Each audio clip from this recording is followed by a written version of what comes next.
Hello வணக்கங்க. எங்க அம்மா மீன் கடைக்கு போயிட்டு வந்தாச்சு. என்னெல்லாம் வாங்கியிருக்காங்கன்னு பார்த்தீங்கன்னா, ஃபர்ஸ்ட் செந்தழுவம் பழம், செவ்வாழை பழம், ஓகேவா. அடுத்தது எல்லாம் சேட்டெல்லாம் வாங்கியிருக்கு.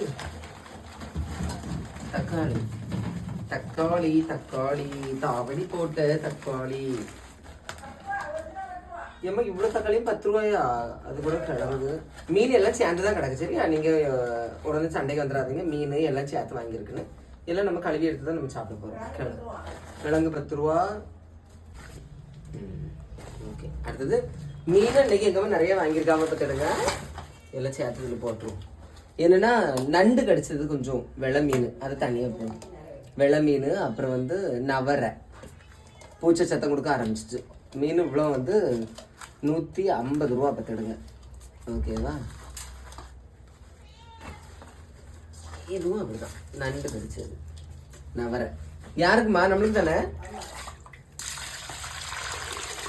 நண்டு கடிச்சது தான். சரியா, மற்றபடி வேறு ஒன்றும் கிடையாது. நல்ல மீன் தான். இவ்வளோ மீன் எவ்வளோ ரூபா அப்படின்னு பார்த்தீங்கன்னா 150 ரூபா. பார்த்தீங்களா, வெளை மீனே இவ்வளோ இருக்குது. இது பெரிய நவரை. பூச்சை வந்தாச்சு நவரை. ஓகேவா.